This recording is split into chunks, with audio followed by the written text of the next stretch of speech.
ఢిల్లీలోని భారత ప్రధానమంత్రి నరేంద్ర మోడీ నివాసంలో కీలక సమావేశం జరిగిన సంగతి తెలిసిందే. దీనికి రక్షణ మంత్రి రాజ్నాథ్ సింగ్ సహా త్రివిధ దళాల అధిపతులు హాజరయ్యారు. ఈ సమావేశానికి జాతీయ భద్రతా సలహాదారు అజిత్ దోవెల్, సిడిఎస్ కూడా హాజరయ్యారు. అంతకుముందు కేంద్ర హోంమంత్రిత్వ శాఖలో ఉన్నత స్థాయి సమావేశం జరిగింది.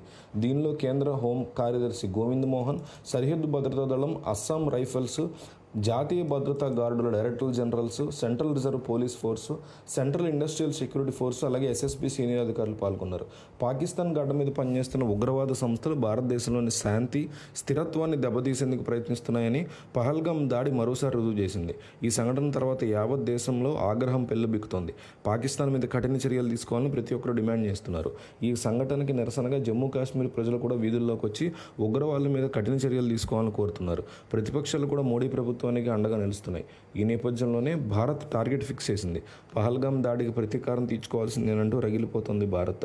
ముందుగా ఒక హిట్ లిస్ట్ని ప్రిపేర్ చేసి పెట్టుకున్నట్లుగా సమాచారం. ఆ జాబితాలో 14 మంది ఉగ్రవాద వివరాలను సేకరించింది భారత నిఘా సంస్థ. ముఖ్యంగా టెర్రరిస్టులకి లష్కర్-ఏ-తైబా, జైషే మహమ్మద్, హిజ్బుల్ ముజాహిద్దీన్ ఉగ్రవాద సంస్థలతో సంబంధాలు ఉన్నాయని తేల్చేసింది భారత ప్రభుత్వం. ఆ 14 మందిలోనూ 8 మంది ఉగ్రవాదులు లష్కర్-ఏ-తైబా సంస్థ తరఫున పనిచేస్తున్నారు. మరో 3 జైషే మహమ్మద్ గ్రూప్ తరఫున పనిచేస్తున్నారు. మిగిలిన 3 హిజ్బుల్ ముజాహిద్దీన్ కోసం విధ్వంసం సృష్టిస్తూ ఉంటారు. ఇక ఉగ్రవాదులతో పాటు వారి వెనకున్న వారి కోసం భారత్ వేట మొదలుపెట్టింది. ఈ నేపథ్యంలోనే త్రివిధ దళాలతో భారత ప్రధానమంత్రి నరేంద్ర మోడీ సమావేశమయ్యారు. మరోవైపు మూసివేసినటువంటి పర్యాటక ప్రాంతాల్లో త్వరలో భద్రత కల్పించబోతోంది కేంద్రం. ఆ తర్వాత ఆయా ప్రాంతాల పర్యటనని ఓపెన్ చేయబోతోంది. ఇక ఉగ్రదాడి తర్వాత వెలవెలబోయినటువంటి పహల్గామ్కి మళ్లీ టూరిస్టుల రాక మొదలైంది. గుల్మార్గ్, సోన్మార్గ్, దాలిలేక్ లాంటి ప్రాంతాల్లో భద్రతని పటిష్టం చేశారు. యాంటీ ఫిదాయిన్ స్క్వాడ్స్తో పాటు జమ్మూ కాశ్మీర్ పోలీసుల్ని మోహరించారు. ఇదిలా ఉంటే భారత్ ఎప్పుడు ఎలా దాడి చేస్తుందో అన్నటువంటి భయంతో పాక్ ఆర్మీ వణికిపోతుంది. తమ మీద భారత్ వైమానిక దాడులకు దిగొచ్చని కూడా సైన్యం భావిస్తోంది.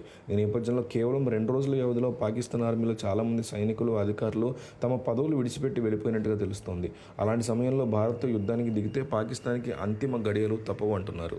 మరోవైపు 24 నుంచి 36 గంటల వ్యవధిలో ఏ క్షణమైనా భారత్ తమ మీద యుద్ధానికి దిగే అవకాశాలున్నాయని ప్రకటించింది పాకిస్తాన్. పహల్గామ్లో 26 మంది పర్యాటకుల్ని హతమార్చినటువంటి ఘటనని అడ్డంగా పెట్టుకుని భారత్ తమ మీద యుద్ధానికి దిగుతోందని, నిజానికి ఆ ఉగ్రవాద దాడితో తమకు ఏమాత్రం సంబంధం లేదని బుకాయిస్తోంది. ఈ విషయంలో భారత్ చేస్తున్నటువంటి ప్రకటనలన్నీ కూడా నిరాధారమని ఎదురుదాడికి దిగుతోంది. దశాబ్దాలుగా ఉగ్రవాదానికి తాము స్వయంగా బలవుతున్నామని, ఆ దాడులు మిగిల్చే క్షోభ ఎలాంటిదో తమకు బాగా తెలుసని ప్రపంచ దేశాలను నమ్మించే ప్రయత్నం చేస్తోంది పాకిస్తాన్. ఉగ్రవాదం విషయంలో భారత్ తన విచారణ తాను జరుపుకుంటే తీర్పిచ్చుకుంటూ శిక్షణ కూడా విధిస్తోందని పాకిస్తాన్ సమాచార ప్రసార శాఖ మంత్రి అతావుల్లా తహార్ ఆరోపించారు. పహల్గామ్ ఉగ్రవాదం మీద విశ్వసనీయత, పారదర్శకత, తటస్థ, స్వతంత్ర సంస్థతో దర్యాప్తు జరిపించడానికి తాము సిద్ధంగా ఉన్నామని బహిరంగంగా ప్రకటించినప్పటికీ భారత్ దాన్ని పట్టించుకోవట్లేదని విమర్శించారు. ఈ పరిస్థితుల మధ్య పాకిస్తాన్ ఇప్పటికే వివిధ దేశాలతో సంప్రదింపులు మొదలుపెట్టింది. పలు దేశాలను తమ వైపు తిప్పుకునే ప్రయత్నంలో పడింది. చైనా, సౌదీ అరేబియా, టర్కీ వంటి దేశాలతో మాట్లాడింది. పహల్గామ్ ఉగ్రవాద దాడిలో తమ పాత్ర ఏదీ లేదని చెప్పే ప్రయత్నం చేస్తోంది. ఈ నేపథ్యంలో టర్కీ సైన్యానికి చెందినటువంటి అత్యున్నత న్యాయస్థాయి అధికారులు పాకిస్తాన్లో పర్యటించడం ప్రాధాన్యత సంతరించుకుంది. టర్కీ ఇంటెలిజెన్స్ విభాగం chief of general staff lieutenant general Yasar ఇస్లామాబాద్లో ల్యాండ్ అయ్యారు.